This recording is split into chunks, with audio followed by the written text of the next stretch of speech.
Το συγκεκριμένο project δεν είναι για πολλούς.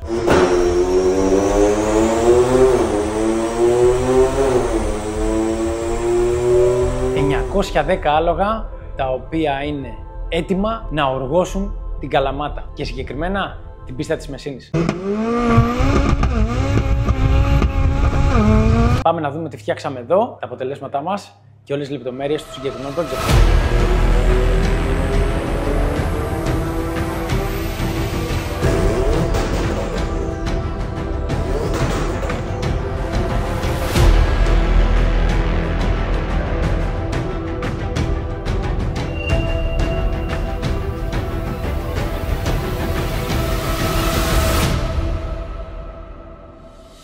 Audi TT 1800 κυβικών κινητήρας με ένα turbo της HPT 6262. Το συγκεκριμένο κυριολεκτικά κατάπιετο turbo έβγαλε 910 άλογα και μας έκανε πάρα πολύ περήφανους, μιας και καταφέραμε να τελειοποιήσουμε την υποδύναμη που δηλώνει ο κατασκευαστής της τουρμπίνας. Το καύσιμο που λειτουργεί το αυτοκίνητο είναι VP Import, η πιο διάσημη αγωνιστική οξυγονούχα βενζίνη στον κόσμο. Έτσι λοιπόν τη ρυθμίσαμε με μεγάλη ευκολία εδώ στο δυναμόμετρο μας. Ο εργοστασιακός εγκέφαλος με E7,5 κάνει όλη τη βαριά δουλειά. Φυσικά υπάρχει πρόγραμμα στο Sasman το οποίο είναι τύπου DQ250 με launch control και όλα τα καλούδια για να μπορέσει να επιταχύνει στα 0-400 μέτρα.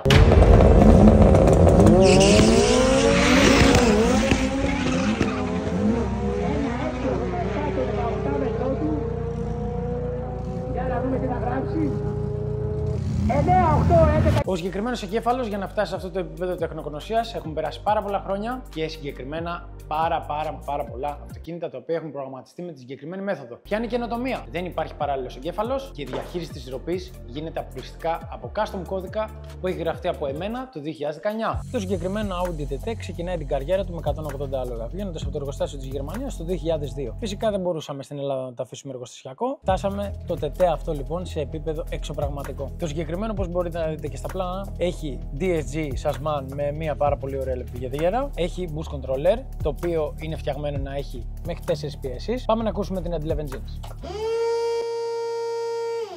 Όχι και άσχημα. Συγκεκριμένη μπορεί να δώσει 2.000 λίτρα το λεπτό. Το boost control έχει πάρα πολλές ρυθμίσεις, off, low, high και την αγωνιστική μας πίεση, τη race. Το αμάξι φοράει ένα μπλοκ από TFSI, από S3 Golf 5 και το στροφαλό του, το γνήσιο των TFSI. 83 χιλιοστά, έχει BLS Heavy Duty ZRP με μια τσέπη έξτρα για να μπει το 20β καπάκι. Ατσάλινα καβαλέτα, δεν φοράει ούτε πλάκα ούτε τίποτα. Αντλία λαδιού από 20β, κλασική συνταγή που το κάνουν όλοι. Και απλά έχουμε βάλει ένα καπάκι από 20β με ηρωική εξέλιξη, κεντροφόρους, με υδραυλικά οστήρια κανονικά. Η τουρμπίνα αυτή έβγαλε περισσότερα άλογα από ό,τι περιμέναμε. Πηγαίναμε γύρω στα 800 κάτι να βγάλει και έβγαλε πάνω από 900. Είμαστε ευχαριστημένοι. Το μοτέρ δεν είναι για τόσα άλογα. Είχε φτιαχτεί για πιο λίγα, για πιο μικρό setup. Απλά μπήκε αυτή η τουρμπίνα γιατί έτυχε και την βρήκαμε και την αγοράσαμε καινούρια. Είμαστε πολύ ευχαριστημένοι από το αποτέλεσμα. Το μοτέρ και το Sasman δεν είναι στημένο για αυτά τα άλογα, αλλά πιστεύουμε ότι θα μας κάνει περήφανος, θα βγάλει το χρόνο που θέλουμε. Εξάρτηση δεν φοράει. Φοράει ένα pipe απλά 76 χιλιοστά. External 60 retial. Εισαγωγή CNC. Μεγάλη αντλία, 1440 back FIC. Το μοτέρ αυτό προοριζόταν για άλλο αυτοκίνητο, ήταν πάνω σε άλλο αυτοκίνητο βολτίσιο. Αυτή η καρότσα ήταν έτοιμη και πήραμε το μοτέρ και το βάλαμε σε αυτό το αυτοκίνητο. Της έχει δαχτυλίδια στο καπάκι για να μην κάψει φλάτζα. Φοράει ό,τι πρέπει για ένα 20β για να βγάλει τα άλογα που έχει βγάλει. Τα φρένα του είναι ελαφριά, Willwood και πίσω έχουμε ελαφρώσει δισκόπλακες κτλ. Φοράει ανάρτηση σωστή. Το αμάξι δεν είναι ελαφρωμένο. Το μόνο που του λείπει είναι το μέσα από το ταμπλό τα πράγματα, δηλαδή ευαπορέτες και τα καλοριφέρ και αυτά. Φοράει γυάλινα τζάμια, ηλεκτρικά παράθυρα, δουλεύουν τα ηλεκτρομαγνητικές, είναι όλα όπως πρέπει για να τρέξει στην κατηγορία που θα τρέξει. Δεν έχουμε κόψει κάτι εκτός από το καπό που έχουμε ελαφρώσει από μέσα, δεν έχει τίποτα άλλο. Τα φώτα του δουλεύουν, τα φλάς του. Το αμάξι, άμα έχει μια κανονική εξάρτηση, έκανε βόλτα. Έχει βγει το κάθισμα του συνοδηγού, έχει μπει αγωνιστικό ομολογασιών με ζώνες ομολογασιών για να κάνει τον αγώνα. Έχουμε βγάλει το μαμά τεπόζιτο και έχουμε βάλει ένα της Aeroflow 30 λίτρο γιατί το αμάξι προοριζόταν και για βόλτα πριν γίνουν όλα αυτά που έχουν γίνει έξω με την αστυνομία. Γι' αυτό βάλαμε και την εξάρτηση στο καπό. Σαν εμφάνιση πάντως είναι πολύ πιο ωραίο. Το αμάξι αυτό προορίζεται για μεγάλη κατηγορία. Θα φτιάξουμε άλλο κινητήρα που αντέχει πιο πολλά άλογα και πιο μεγάλο turbo,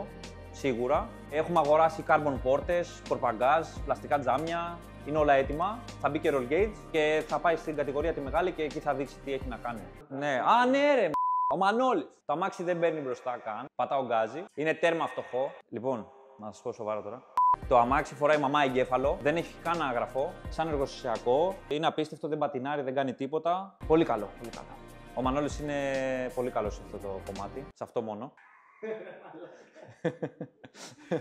Τώρα περνάμε στο αγαπημένο μου κομμάτι. Γραφική καμπύλη ροπής και υποδύναμης. Πάμε να δούμε σε ποια πίεση βγάλαμε τα 914 άλογα. Κυριολεκτικά 3,2 μπαρ. Καθόλου άσχημα αν σκεφτεί κανείς ότι το turbo, η θεωρία λέει ότι στα 3 μπαρ έχει βγάλει το μέγιστο των δυνατοτήτων. Εδώ πιέσαμε λίγο ακόμα παραπάνω γιατί είχαμε τη μηχανολογική δυναμική και έτσι βγάλαμε το νούμερο των 914 αλόγων με 936 Nm ροπής. Όλα αυτά βγαίνουν στο δρόμο μέσω ενός Stage 3 προγράμματος ASMAN, το οποίο καταφέρει να σηκώνει 17,8 μπαρ στα δισκάκια. Σε ευχαριστούμε που παρακολούθησες άλλο ένα βίντεο στο YouTube. Για να μάθεις περισσότερες πληροφορίες για την εταιρεία μας και το τι είναι tuning, μπορείς να πατήσεις αυτό το σύνδεσμο, θα σε μεταφέρει σε όλα τα βιντεάκια που έχουμε στο YouTube. Στη συνέχεια μπορείς να κάνεις like και εγγραφή στο κανάλι μας για να βλέπεις περισσότερα από αυτά τα βίντεο και μην ξεχνάμε όλα τα social media μας. TikTok, Instagram, Facebook και φυσικά το ιντερνετικό μας site icpavlatuning.com, όπου θα βρεις τα πάντα για τη βελτίωση του αυτοκινήτου σου από Stage 1 έως Stage 3. Μην διστάσεις να δεις και τα μοντέλα του 2023 και μετά, τα οποία ξεκλειδώθηκαν, και να μάθεις αν χρειάζεται να στείλεις την εγκέφαλό σου στο εξωτερικό για να κάνεις πρόγραμμα. Επίσης, στο site μας θα βρεις την κατηγορία δουλειές μας, όπου είναι όλα τα project που προγραμματίζουμε εδώ στο δυναμόμετρο της Αθήνας, την κατηγορία δίκτυο συνεργατών, όπου θα βρεις το εκτεταμένο δίκτυο συνεργατών μας, το οποίο ξεκινάει από την Κομοτηνή και φτάνει στην Κρήτη και από δυτικά Κέρκυρα μέχρι Μυτιλήνη, και την κατηγορία blogs, όπου εκεί θα βρείτε τα άρθρα που έχω γράψει και για εσάς για το τι είναι το tuning, ώστε να αναπτύξετε τις εγκυκλοπαιδικές σας γνώσεις και να μάθετε περισσότερα για το τι είναι προγραμματισμός αυτοκινήτου.